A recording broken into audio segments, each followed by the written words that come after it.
And in the NHL playoffs, the Sabres took Game 1 with a 4-2 victory over the Canadiens. Ducks defeated the Golden Knights 3-1 to tie up that series at 1 game apiece. Live from the heart of SEC country, this is your daily fix of grit, guts, and gridiron glory. Welcome to the Deep South College Football Show. Bowen, here he goes! Georgia retakes the lead! Breaking down the biggest matchups, the boldest takes, and the deepest rivalries in college football on Tide 100.9 and 1230 AM WTBC. Intercepted! They confused him! Xavier Brown headed the other way! Touchdown Tide! From Fayetteville to Gainesville, from the Grove to Toomer's Corner, it's SEC football. Chambers delivers! Touchdown! Now, here's your award-winning host, Wyatt Fulton.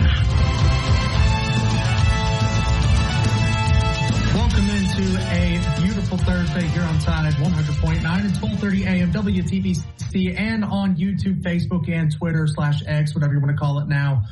Welcome into the Deep South College Football Show. We'll be with you guys for the next hour here as we will talk a little bit today about some big changes across college football. We talked about, the scheduling agreements yesterday, or not, the scheduling agreements, but the changes coming to the college football playoff here yesterday, courtesy of the AFCA and 247 CBS Sports, Brandon Marcello, kind of his reporting on that there as well. So we talked about that yesterday. And it seems like today we're kind of seeing the results of some of these decisions here as you look at the world of college football and some of the big scheduling announcements that have happened here just this morning here. Georgia and Florida State are canceling their home-and-home series. However, they are pursuing a neutral site matchup. So we may still get Georgia and Florida State, but it will not be in Athens. It will not be in Doak Campbell Stadium down there in Tallahassee. So we'll talk about that here today. And then Alabama. Reed, Jackson, do you guys remember the blowback from the potential that Alabama and Ohio State were going to cancel their home and home? I mean, we talked ad nauseum about it for days on end about who's kind of weaning out of this game, right? Who's going to be the weenie that comes out and says, all right, we're canceling the game. We're not going to play it. We're not going to Columbus. They're not coming to Tuscaloosa. Done. That's it. We're not going to play this game. I mean, On3 got like a week's worth of content out of it. And it was a big deal because it's a marquee matchup in college football that we talk about all the time. And we say, hey, we want more of these types of games.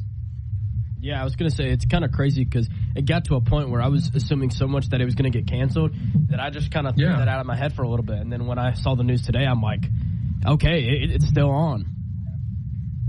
And the news that he is referring to, Brett McMurphy of On3 reports that the Alabama-Ohio State series is on. So Alabama is heading to Columbus, Ohio to start the 2027 season. I think it's week 2 or week 3 that Alabama will be playing. Week 2 that Alabama will go to Ohio State next season. And then in week 2 of the 2028 season, Ohio State comes to Tuscaloosa, where we are based here on Tide 100.9.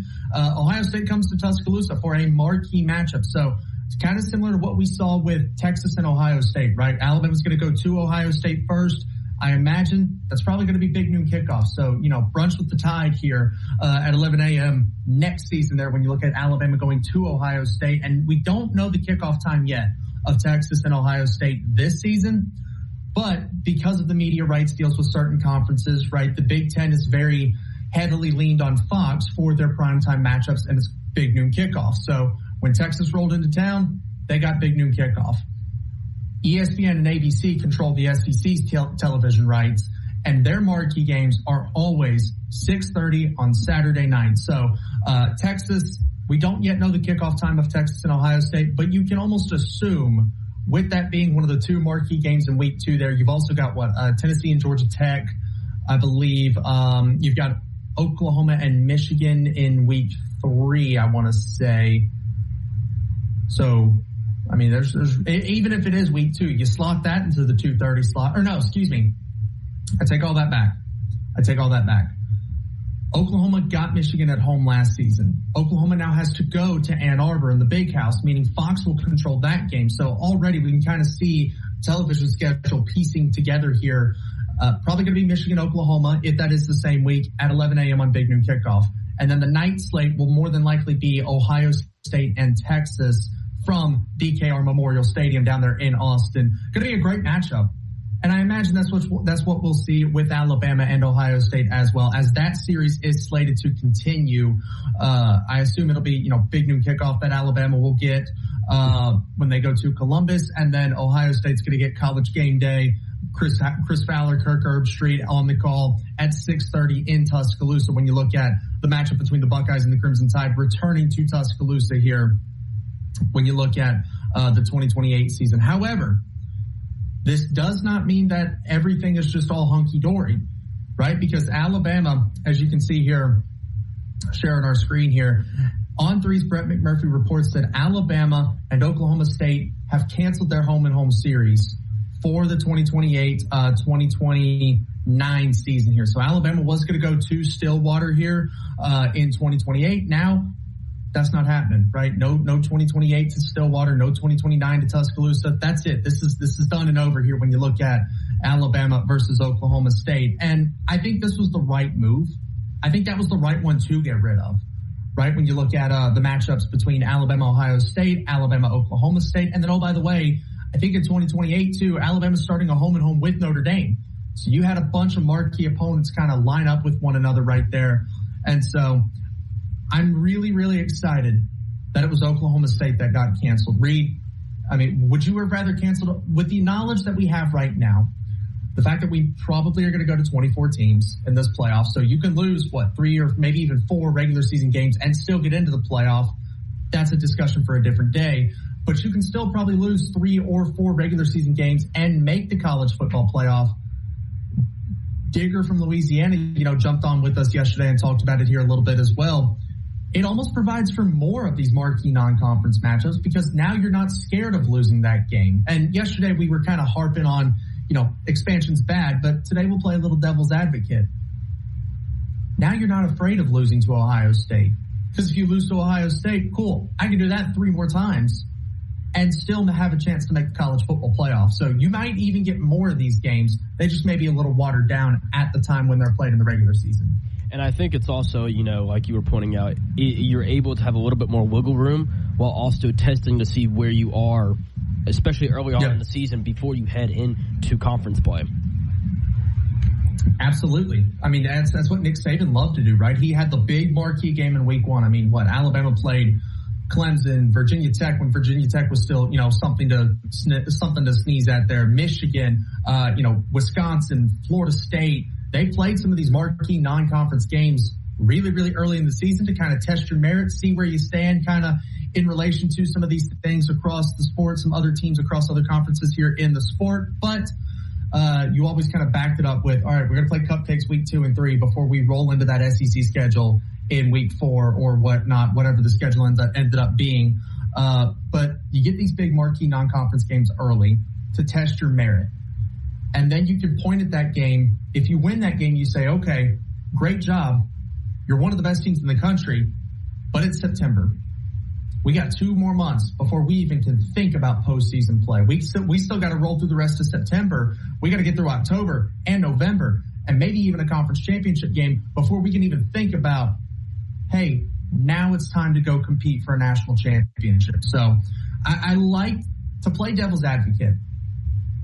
I don't love the 2014 model because of the idea that you're probably going to water down the regular season, right? These big marquee games that meant so much. I mean, I think back to, LSU's triple overtime loss to Arkansas in 2007, right? You remember the quarterback as that pass falls and LSU loses that game, the quarterback just hits his knees, head in his hands, just distraught that he thought he had wasted away LSU's chance at a national championship in 2007. Now, hindsight, we know LSU went on to win the national championship in 2007. But those meaningful regular season games, you're probably going to lose that.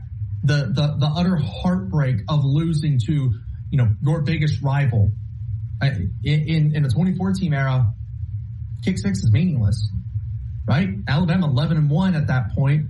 All right, cool. Auburn, go get beat up in the SEC championship. We're going to go sit at home and get ready for our home playoff game. Right? The 2 losses Alabama had in 2019, completely meaningless. hey, yeah, I understand we lost to LSU and we don't have Tua, and we lost off 2 pick sixes in the Iron Bowl, but that's cool, man. We're 10-2. Finish number 8. Guess what that means? We get a home playoff game. Might even get 2 at that point. When you look at home playoff games there, expanding the playoff model to 24. So on the negative side, you're probably going to water down some of these marquee regular season games, and you're probably going to water down a lot of these big-time moments in the regular season. But to play devil's advocate, it means you do get more. You're probably going to see Alabama, Ohio State, Texas, Ohio State, Texas, Michigan, Oklahoma, Michigan, right? Florida State, Georgia. You're probably going to get a few more of these marquee non-conference games because you're no longer afraid that you're going to lose those marquee non-conference games. And so with the SEC expanding to 9 conference games, though, Alabama moves off of the home-and-home series with Oklahoma State. In a statement released by the University of Alabama, Alabama football's home-and-home series with Oklahoma State was officially canceled, the 2 universities announced on Thursday. The Crimson Tide and Cowboys mutually agreed to cancel their home-and-home series, which was set to begin in Stillwater in 2028, with OSU traveling to Tuscaloosa in 2029.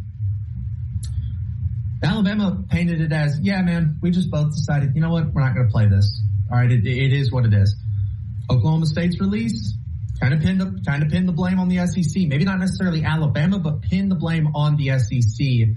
The series against Michigan State that they added as well to replace the Alabama series replaces a 2-game scheduled set against Alabama. The Southeastern Conference has moved to 9 games in the league, was a dominant factor in the schedule change between the Cowboys and the Crimson Tide. Following SEC shuffling, both Alabama and OSU needed home games during that same season. So when you look at it here, again, Alabama and Oklahoma State canceling their home-and-home series that was slated to begin in the 2028 season. So still a couple of years down the line, but no trip to Stillwater. And with as many trips as, Alabama as I've made to Oklahoma over the last over the last 2 years, maybe I'm okay with that. I'm okay not making a 10.5-hour drive to Norman, Oklahoma every year. Or not Norman, but to the state of Oklahoma every year. No disrespect to the state of Oklahoma. Beautiful state, flat as the eye can see. But I always really enjoyed our trips over to Oklahoma, even though the return trip was not great in 2024. Yeah, I was going to say, I couldn't imagine a 10-hour drive, and especially on the way back. The trip over's fun. The trip over's fun. You get to see some beautiful scenery, But it's the one on the way back. Yeah, the one on the way back's brutal because, going over, you can kind of break it up a little bit, right? So in 2024, right, Alabama goes to Norman, Oklahoma, third to last game of the season. You got to beat Oklahoma. You got to beat your Bobo opponent. I think that was Mercer that season. And then you got to beat Auburn. If you do that, you're in the playoff, but not in the SEC championship. Almost like a perfect scenario type of situation. Alabama goes up to Norman, Oklahoma, and gets mollywopped. 24-3, not a touchdown scored. Jackson Arnold ran all over your defense if you're Alabama. Well, on the drive up, I stayed in Little Rock, Arkansas with some family. So I broke that drive into about half there, stayed Friday night in Little Rock, rolled on into Norman on Saturday morning. But because of the way the season works out, Alabama has all their media availability on Monday morning, early Monday morning. And so I had to be back in Tuscaloosa by early Monday morning. So the 10 hours back from Norman, Oklahoma, after watching Alabama get just shellacked the way they did, was not a fun drive. Neither was the drive the second go around either, because I had to be in a wedding the next morning. I had to be in a wedding the next morning in Birmingham, the day after the Alabama-Oklahoma playoff game. So same thing, broke it up, drove up to Norman on Thursday, covered the game on Friday night, and then as soon as we finished with post-game coverage, jumped in the car, drove overnight back to Birmingham, Alabama for a wedding that I had to be at that I was told to be there at 11 o'clock. I got there at about noon. Wedding wasn't until, I think 2 o'clock. So I still had plenty of time before the ceremony, but dog, Central Arkansas at 3 a.m. is not a fun drive. You get east of Little Rock there and there's nothing between you and Memphis. That's not a fun drive to make at 3 o'clock in the morning. So I would advise not to do that. I had other people with me that, helped kind of, if I was getting tired, I could step out and, let somebody else jump in and take the reins there for a little bit. But, 3 a.m. across Central Arkansas. Not a fun drive, but still it was a fun environment. Obviously, I've come to love Norman, Oklahoma. Again, I understand, they beat you ass in 24 and 25 was looking to go the same way for much of that first half there. But I've kind of come to love Norman, Oklahoma. I've embraced Oklahoma into the SEC now. They really and truly have started to feel like an SEC program here. Now, I haven't been to Texas. Alabama hasn't played Texas. We cover college football here on the program, on the show, but I am a beat writer covering Alabama. We cover Alabama here on Tide 100.9 from a written content perspective. So 99% of what I'm at is the Alabama game that week. So Alabama has yet to play Texas since, joining the SEC. And so haven't been to Austin yet. Don't know if they've embraced the SEC the way that, Oklahoma kind of has. But Oklahoma feels like a real deal SEC program at this point. Brent Venables has done a really good job there getting the Sooners ready for the transition. And then obviously last season going 10-2 and making the college football playoff. On the other side, Alabama's not the only one canceling games. Georgia and Florida State. I don't hate the Alabama move. I do hate the Georgia-Florida State move. Why? We'll talk about it here on Tide 100.9 at 12:30 AM WTBC. Also take care of any problems you got with a damp crawl space or a crack in your foundation. They even do pest control and lawn care. Full service Alabama Professional Services at alabamaprofessional.com. What does it mean to advertise and do your marketing with Town Square Media Tuscaloosa? Melissa started her business in 2014. What would you say to someone considering Town Square Media Tuscaloosa? My experience with Town Square Media has been awesome, and I would definitely recommend it to anyone. I think that this is the first time in my marketing experience that I've been able to see my return on investment. I would definitely say in the past that has not been the case. In this, I like knowing that that's 100%. A lot of the marketing we've done has been radio. You guys have so much more to offer than that, whether it's, websites from targeted marketing to radio. You are kind of a one-stop shop, and it makes doing marketing so much easier. So I would definitely recommend it. For more info on marketing with Town Square Media Tuscaloosa, call 205-345-7200 or click on Advertise with Us on our website.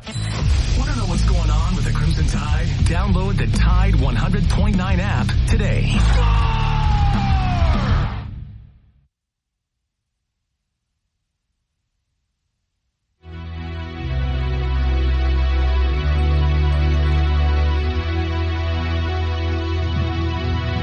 Into the Deep South College Football Show. We talked about Alabama and Oklahoma State canceling their series, and that was the right one to cancel. Alabama obviously had to cancel one of the series between Oklahoma State and Ohio State, not for a competitive advantage or anything like that, but because simply Alabama had 13 games on the schedule in 2027. When you look at the return trip from Ohio State, going to Oklahoma State, adding Marshall to the schedule as well, they had 13 games and 6 road games. So Alabama said, all right, we got to make a change here, obviously. We can't play 13 games in a 12-game season. So they canceled the Oklahoma State series. That was the right move, preserving the marquee matchup with Ohio State.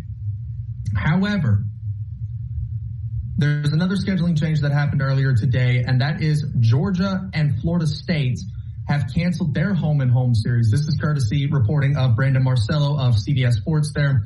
Florida State and Georgia have mutually agreed to cancel the school's home-and-home series scheduled for 2027 and 2028. So the same time window Alabama and Oklahoma State were going to play.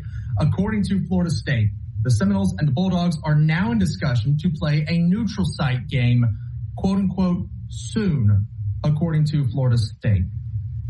Everything good that I said about Alabama and Ohio State preserving that series, I'm knocking Georgia and Florida State for canceling this series. You can't go play a neutral site game.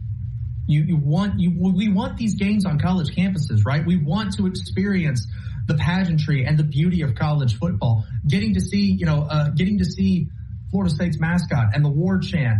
I'll butcher the name of the mascot. That's why I'm not saying it, but I would butcher it. Chief Osceola. Yes, thank you, Jackson, who's hanging out with us now in the studio as Reed had to dip out for a minute there. Chief Osceola, getting to see that, getting to see the war chant, getting to see the passion of a fan base outside of the SEC was absolutely really cool to see. And then again, getting to go to Athens for the first time last season as Alabama was traveling to Georgia for the first time since 2015. I was 14 that year. Clearly, I was not on the Alabama beat yet. So getting to experience a marquee game in Athens, Georgia was a lot of fun. That's what you want. You want the marquee games on these college campuses. You want them to be at a point where we're playing these things on campuses because you get the pageantry, because you get the beauty, and it keeps the revenue inside the teams, right? Inside the conferences, inside these schools, rather than having to shell out money to whatever, the Invesco QQQ Classic between Georgia and Georgia Tech. No, this is stupid. I disagree. Okay, why? Because, okay, who's the better program right now, Georgia Tech or Florida State? Georgia Tech. Georgia doesn't need to play Florida State. They already have 10 Power 4 conference games on their schedule. They have that built in with their out-of-state rival who is in the ACC in Georgia Tech. They don't need to play Florida State. They can have a season opener like they did in the Chick-fil-A kickoff against Oregon. They can do that. But outside of that, they don't need it. They already have another Power 4 quality at this moment under Brent Key, as long as Brent Key's there, team on their schedule. So they need that room for those two cupcakes. But would you rather play Oregon and Atlanta, or would you rather play Oregon and Athens? It's damn near a home game either way, but would you rather shell that money out to Mercedes-Benz Stadium in Atlanta, or would you rather keep that money in Sanford Stadium and get to experience that environment in your home stadium? I mean, you would like to experience that in your home stadium. I agree. But at the same time, like, if you're going to do it, there's no benefit in you doing it. Yeah, I guess. Like a home and home with Oregon doesn't make a ton of sense just because of the travel costs for both teams, right? When Oregon goes to Athens, that's a very expensive trip. You got to fly into Atlanta and then bus into Athens there. When Georgia would have to go to Eugene, Oregon, again, right? You got to bus to Atlanta, you got to fly out of Atlanta, and then you got to fly literally across the entire country at that point. Right, but I will say, if this was still 8 conference games, this game would still be being played. Oh, 100%. And same thing with Alabama and Oklahoma State. Right. If the SEC did not expand to 9 conference games, these games would still be happening. We wouldn't be having this conversation if the SEC did not expand to 9 conference games. And Jackson and I benefits Florida State more, just like the Alabama opener this past season benefited Florida State more than it did Alabama. If Alabama won, it was like, it's like, okay, you should have won. Yeah, like whatever. And when Florida State won, it was like, oh my gosh, Alabama's burning, all this, this and that. So it's a lose-lose for Georgia if they play that game. That's fair. That's a fair point. I'm all for keeping these games on college campuses. I'm glad they're doing it as I assume would be a season opener. I don't necessarily hate the season openers being marquee games on neutral sites. We've seen Alabama do it before with, Michigan, Clemson, Florida State, Michigan, Clemson, USC, Wisconsin. Like, we've seen that before. And we saw Georgia do it as well with Oregon a couple of years ago in Atlanta there, albeit, an hour down the road. But they did it with Clemson too. Yeah, they've done it with Clemson as well. And so I think but all the travel cost argument goes away completely when you look at the two opponents, right? Because we could defend Oregon and Georgia canceling it. Florida State's what? A 4-hour bus ride? If that, a 4-hour bus ride, maybe a 20-minute flight, if even that. I mean, you wouldn't even be able to get up to cruising altitude by the time you're trying to land and get back into Tallahassee there. So from a travel perspective, it's really not that bad when you look at Florida State and Georgia going to each other's campuses. But I am still glad that they're going to play the game allegedly soon. Now, when it comes to college football schedule making, soon can be any time within the next decade. I mean, it could be 2030. It could be 2037 before we schedule this game again, based on the soon metric when it comes to scheduling across the sport here. But even still, everything that I like about Alabama keeping the Ohio State series, I'm knocking Georgia for getting rid of Florida State. But I will say at the same time, like Jackson mentioned, they've got that built-in 10th power conference game there, or 10th Power 4 opponent there with that in-state, out-of-conference rival with Georgia Tech. And like you mentioned, Brent Key's got Georgia Tech rolling right now. They brought in Justice Haynes via the transfer portal. They brought in Alberto Mendoza, the younger brother of the Heisman winner, Fernando Mendoza, last season. So I do get it to a point, but even still, I love marquee college football games. I don't want to watch Georgia play Marshall. I know how it's going to end 49-0, maybe 49-7 if, the third string cornerback has a busted coverage when Marshall's still got their starters in with 2 minutes left of the game. I don't want to watch Alabama Mercer.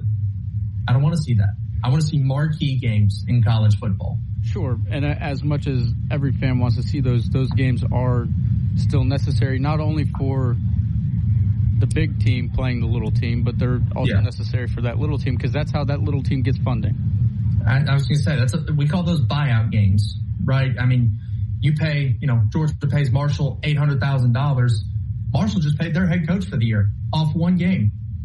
You go play 2 or 3 of those. All right, now you're paying your head coach. You've got your entire coaching staff funded, and you play enough of those over a 4-year window. That's facility upgrades to better your program at that point. That's more NIL money now when you look at the world of college football that we're in now with NIL. And so those games are necessary, but I don't want to see, Alabama play 9 SEC opponents. I don't want to watch Alabama play 9 SEC opponents, Oklahoma State, Mercer, and UT Chattanooga. I don't want that because you're playing a Bobo Power 4 opponent outside of the SEC. Sure, but also take what Kirby Smart said last year at the end of the SEC championship game where he was pointing out the fact that that's another good point. Your 9th conference game, both teams are completely disheveled. Yep. If you're playing 12 Power 4 quality games a year, by the time you're entering the playoff, your team is probably a shell of itself. Georgia and Alabama were both incredibly banged up going into that SEC championship game. I think a couple of guys went down during the game at that point as well. I know Justin Jefferson for Alabama was dealing with something. So now you've got Allen went out. Yeah, C.J. Allen went out. Nate Frazier was kind of banged up a little bit as well. And so I get it. I get it to a point, but I don't know. Maybe this is the youngness of me in my media career here, and that I want more of these marquee games because I like going to marquee games. I like covering marquee games. And, Alabama Eastern Illinois doesn't deliver the same. This is going to sound bad, but from a media perspective, Alabama Eastern Illinois doesn't deliver the same clicks that the Iron Bowl does, or Oklahoma, or Georgia, or Tennessee, or even Mississippi State. No, unless you're seeing in the third quarter the 5-star you just signed throw 3 touchdowns. Then you could maybe get half the clicks. I was going to say, Keelan Russell tossing 2 touchdowns against Louisiana Monroe in a 73-point win was really nice for the page views there. That was a lot of fun to get to cover that one there. So coming back on the other side here, we're going to do an exercise today. Would you rather in the SEC? Who would you rather have between these 2 players in the SEC? We'll talk about it. We'll work through that exercise here in the back half of the program on Tide 100.9 and 1230 AM WTBC, your home for Alabama. With stargazer lilies and daisies in a basket. No other florist can match their combination of style, quality, and service. Call Sue's Florist today, 758-2100. What does it mean to advertise and do your marketing with Town Square Media Tuscaloosa? Melissa started her business in 2014. What would you say to someone considering Town Square Media Tuscaloosa? My experience with Town Square Media has been awesome, and I would definitely recommend it to anyone. I think that this is the first time in my marketing experience that I've been able to see my return on investment. I would definitely say in the past that has not been the case. In this, I like knowing that that's 100%. A lot of the marketing we've done has been radio. You guys have so much more to offer than that, whether it's, websites from targeted marketing to radio. You are kind of a one-stop shop, and it makes doing marketing so much easier. So I would definitely recommend it. That's right. Free at ZipRecruiter.com/radio. That's ZipRecruiter.com/radio. ZipRecruiter.com/radio. ZipRecruiter. Alabama fans are all over the world, and we are too. Download the Tide 100.9 app right now in the App Store and Google Play, and take the Crimson Tide everywhere you go.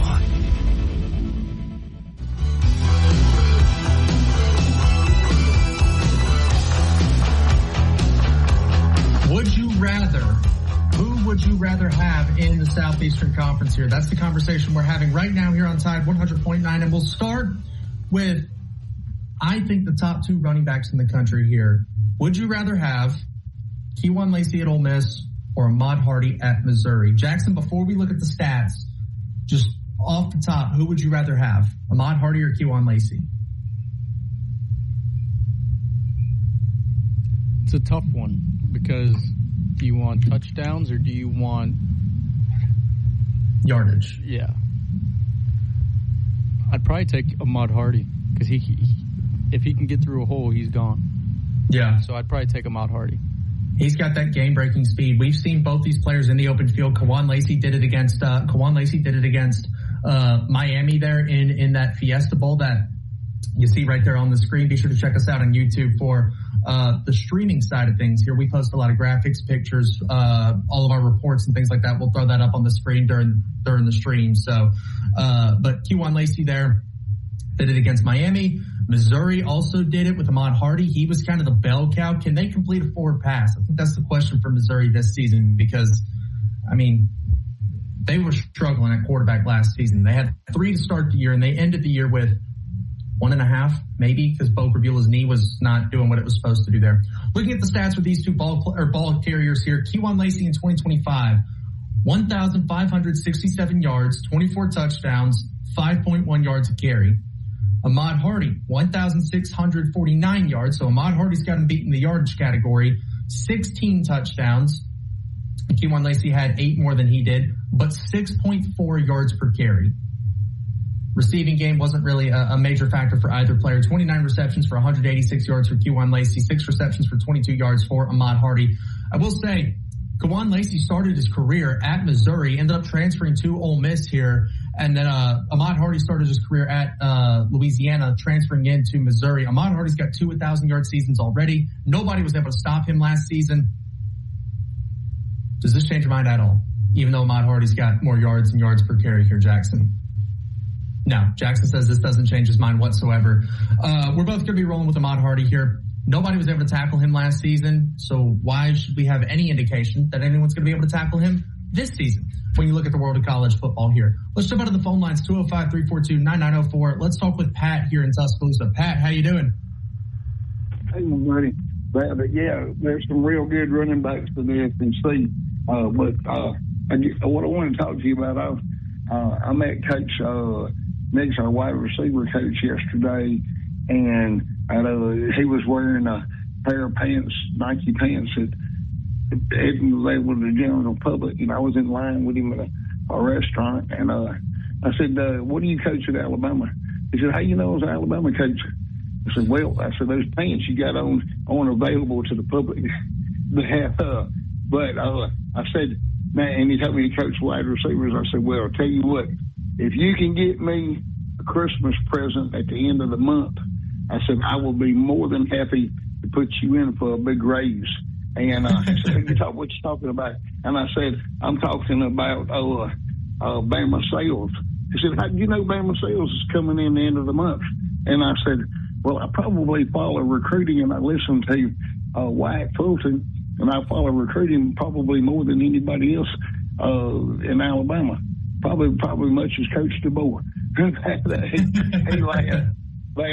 Hey, but what about Deshaun Hall out of Prattville, Alabama, that I saw him last season in a high school game?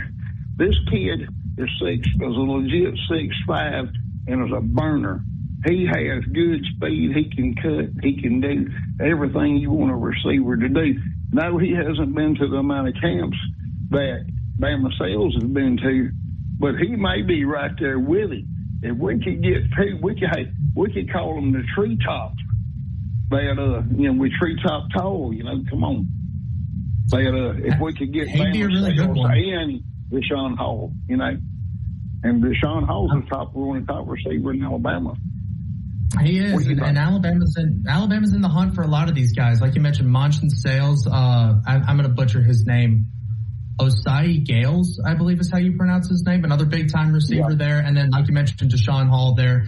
I'm interested to see how Alabama attacks it, though, because obviously these kids are going to, demand a lot of money. And, Pat, if you follow recruiting like you and I do, you know what Alabama had to shell out to go get Elijah Haven.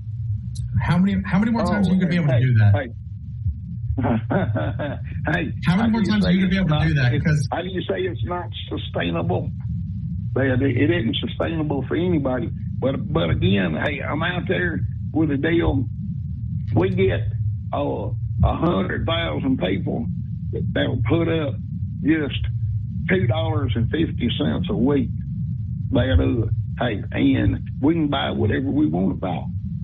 But we got to get support for Yay, Alabama, and to these things where we have NIL money. That Alabama's not a rich state. But look at these people that are smoking cigarettes at $10 and $12 a pack for name brand cigarettes now. Hey, and they can't give $2.50 a week to the university in order for us to have a winning program. Shame on them. I'll let you start that GoFundMe there, Pat. I'm just saying that's a lot of money. 100,000 people. Hey, it's a lot of money. I appreciate you, Pat. That's Pat in Tuscaloosa joining us right there. Let's stick with the phone lines here. Let's head down to Louisiana. Digger, how you doing? Yeah, let me nominate Pat to be the assistant athletic director. He would be out of a job after 2 weeks.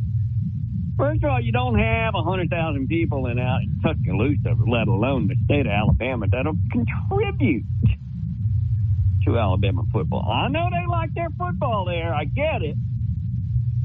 $250 a week, they're going to be balking at that. I guarantee you. Absolutely. Wait a minute. Have you bought gas? Have you bought gas recently? I mean, and if you'll have a problem, I get texted. Wait a minute, I'm giving all this money. I have a say in this. Yeah. They're going to want to coach the team like Jerry Jones or something. Come on. Yeah, it's like, hey, I'm giving all this money. You gonna let me have a say so in where this money's going? Yeah, no. Right. Exactly. It's a problem. It really is. But real quick, and by the way, Pat, Bama Sales is not going to Alabama. He's purely NIL. Okay? If you can outbid Miami and Texas and Ohio State, then good for you. Okay? That's it. I mean, he got everybody poking at him right now. Yeah, he's the best receiver in the country. Absolutely. And he should. Right. He should get the money that he deserves. I don't know that it's Alabama's not a program known to shell out a ton of money like that. They had to for Elijah Haven, but when a kid's that good, DeBoer loves his quarterbacks. And so if a quarterback's that good, they may be willing to go a little above their price range, but that means you got to cut back somewhere else. One more thing and I'll hang up. For the love of God, these programs like Kirby and Burns at Alabama need to go online and buy a spine. Okay? You pulling out of these matchups, okay? You're putting up pretty coin to go see these people play. They pulled out of Oklahoma State. So what? You're better than Oklahoma State, are you not? Because they had 13. They had 13 games on a 12-game schedule. You had to drop something. I get it. Why didn't you keep Oklahoma State and get rid of Marshall? Because you need these games. Jackson and I just talked about it. Those small programs need that money to support their programs. Please. Alabama's never going to play South Alabama, Troy, Jacksonville State. They're never going to go play those teams. So they're going out of state to do it. You need those games. Those games are necessary. I want fewer of them, but they're necessary. I'm being serious. If I put the coin in, I want to see you put your monkey jacket on and put your sash on with the gold tassel and dance for me, monkey. Okay? I'm being serious. A lot of money. They kept the better series in Ohio. They kept the better series in Ohio State. Well, that's good. That's good. Did Georgia do it? Georgia did not. I'm not defending Georgia. Yeah, that's why I'm saying Kirby Smart, and I know Jackson he's kind of friendly to the Georgia Bulldogs. Kirby Smart needs to buy a spine. Okay, I'm being dead serious. He's belly aching about the schedule, how he's being mistreated about the schedule, how tough it is. You got 105 scholarships. Use your roster wisely. Did you guys not get the bottom half of the SEC presented to you for your first 2 seasons in the SEC? Yes or yes? What are you talking about? We had no say in that schedule. You can there wasn't a deal cut when you entered the conference. Come on. Come on. Did we want to go play A&M in College Station? No. You didn't want that rivalry back. First. You didn't want that rivalry back, and that's 1 game, by the way. That's 2. We had to do the same thing for another one. So, I mean, come on. You're right. You're right. You're right. Within the SEC, Arkansas is just such a tough program. So is Kentucky. So is Missouri. Hey, look. So was Florida State quarterback 2 years ago. Right. Right. So was Vanderbilt. I know they gave you a run for money at home. Hey, man, Bama lost that one. We can't trash Vanderbilt over here. We went to Vanderbilt the first year, okay? We went there, and again, we had a hard time, just like Alabama. We won, y'all lost, okay? Come on. I don't want to hear about the scheduling. Same amount of hardware at both. Same amount of hardware at both football programs over the last 2 years. Mississippi State and they just a all powerhouse. Agree on consensus. We got the toughest schedule this year. Do we not? It's the number 1 toughest schedule on the market today. Am I right? Ohio State, Oklahoma are tough. A&M's tough. Ohio State, Oklahoma, and A&M are tough. Absolutely. I'm not saying that. They're all saying that. I'm just asking. Okay. I don't have all the schedules pulled up in front of me right now, so I cannot definitively say if Texas has got the toughest or not. But it is tough. It is tough. You've got Ohio State. You've got Oklahoma. You've got Texas A&M. You still got to deal with a couple of these other rivalry games that you got to play. What you go to you play LSU, and so yes, the schedule is much tougher this year than it has been the last 2. Even though you got Georgia the last 2. And I will say, any SEC schedule is tougher than a Big 12 schedule. So you're right. True. But I'm just saying. I'm not saying it. They're all saying it. We got the toughest schedule in America this year. Go look it up. Did you not just say it? They will all agree. If we're not 1, we're number 2. They're painting the picture for 9-3 Texas to get in based off this strength of schedule argument. Watch. Right. They're going to lose to Ohio State.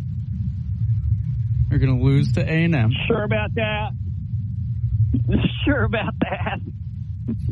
I'm just saying. They'll have 2 losses going into the SEC championship game when they play Kirby, their daddy. I'm going to love this. All right, later. Appreciate you. That's Digger down there in Louisiana joining us on the program here. Sticking with this Would You Rather conversation here real fast. Jackson, program, we'll just go ahead and end a little early so that way we're not coming back with, a minute or 2 left here. Continuing through this Would You Rather, I should have kept him on for this one because would you rather have Trinidad Chambliss or Arch Manning for this upcoming season? Probably Trinidad. You look at the stats for both. Trinidad 66% completion, 3,900 yards, 22-3 touchdown to interception ratio, 527 yards and 8 scores on the ground. Arch Manning 61.4 completion, 3,100 yards, 26 touchdowns, 7 interceptions, 399 and 10 on the ground. By the way, Trinidad didn't play the first 2 weeks and was kind of, fighting with Austin Simmons there for a little while until Austin Simmons was deemed unable to play due to injuries. I feel like it's got to be Trinidad. Trinidad is now. I didn't make a graphic for this because I didn't know we were going to get to this point here. Would you rather have Trinidad or Gunner? Trinidad Chambliss or Gunner Stockton? I'd probably lean Trinidad just because of what I saw him do in that Sugar Bowl. Yeah. I mean, I haven't seen a quarterback do that in a long time to a Kirby Smart defense. I haven't seen a quarterback do that in a long time in general. And I mean, even still, right, in Athens, he had a ton of success. And then Kirby nutted up and did what he does best in the fourth quarter, and that's shut out other opponents. But even still, is Trinidad the best quarterback returning in the SEC this season? I think it's a fair argument. I do too. He's definitely one of them. Yeah. So we're taking Trinidad Chambliss over Arch Manning here. Arch Manning or Gunnar Stockton? Gunnar. Arch Manning or John Mateer? Arch. Okay. Arch Manning, neither of us are overly high on Sam Levitt, are we? So not gonna roll that one there. So you've got Arch probably third or fourth best? That's fair. Looking at the receiver units here, both these guys are from the state of Alabama. Marquee players. They've played against each other the last 2 years, won't face each other in the regular season this year. Ryan Coleman-Williams or Cam Coleman? I think I got to rock Cam Coleman. Why? Just because of the consistency that we saw him his first 2 years was a little better than what Ryan was able to put up last year. But do I think Ryan has the ability to absolutely come? I mean, he's yoked now, so. Yeah, he's put on some muscle. Yeah. He's put on some good muscle there. It wouldn't surprise me if he came out and was better. Career stats for both these players. Cam Coleman, 93 catches, 1306 on the yardage, 14 yards per catch, 13 touchdowns. Ryan Coleman-Williams, 97 receptions, 1,554 yards, 12 touchdowns, an average of 16 yards per catch. Both of them have dealt with drop issues in their career. Cam Coleman has also dealt with the fumbling problem that cost Auburn that Iron Bowl. And, I mean, Cam Coleman has not had the best quarterbacks throwing to him. What do you mean? I was told Jackson Arnold was the savior. And then it was Ashton Daniels. Oh, yeah. And then it was Deuce Knight. Now it's Byron Brown. No wonder he left. Yeah. I'd have left too. Not even a money thing at that point. I'd have left too when I look at that level of quarterbacks there. I'm going to go Ryan Coleman-Williams here. And this might be, Crimson Glasses being on here, but more yards per catch. He's got better speed. He's way more electric with the ball in his hands after the catch if you can get the ball to him.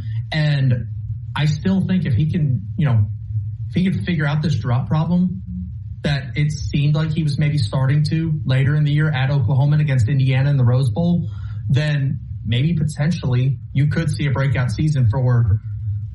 I remember his recruitment. I remember covering his second commitment to Alabama here. Now we're talking about him as, is this his final season? Is he going to the NFL? Could he be a first-round pick in the NFL draft here when you look at next season here in college football? We'll head to the defensive side of the ball here next. In the secondary, would you rather have Dijon Lee Jr. or DJ Pickett? Both of them about 6'3", 6'4" cornerbacks, 5 stars in their recruiting class, just wrapped up their freshman season as full-time starters. Dijon Lee or DJ Pickett? Dijon Lee. Pickett's got 3 more tackles, 2 more interceptions, and 2 more sacks. Pickett also had a little more playing time. He did.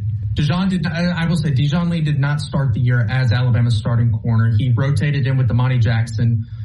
Got about 5 or 6 starts, depending on, I think 5. Yeah, because Damani ended up starting the Rose Bowl when we all thought Dijon was going to. So 5 starts for Dijon Lee. DJ Pickett was the starting corner all season long at LSU. So you're rolling with Dijon Lee at Alabama. I am. I think I will as well. 34 tackles, 4.5 tackles for loss, 5 pass breakups, 2 interceptions. For DJ Pickett, you got 37 tackles, 3 tackles for loss, 2 sacks, 2 pass breakups, and 3 interceptions. Our last option here is probably edge rusher 1 and edge rusher 2 in next year's NFL draft. One of them sits in Austin, Texas. One of them sits in Columbia, South Carolina. You going Colin Simmons or Dylan Stewart? Both these guys are elite. I think Dylan Stewart. The stats were not as close as I thought they would be. Yeah. And Colin Simmons is playing because Texas is playing in the postseason, whereas South Carolina is sitting on their couch by the end of November most of the time. Simmons has played in about 4 more games than Dylan Stewart has. Dylan Stewart's stats for his career. We'll go career stats. 56 tackles, 22.5 tackles for loss, 11 sacks. Colin Simmons, 91 tackles, 29.5 for loss, 21 sacks.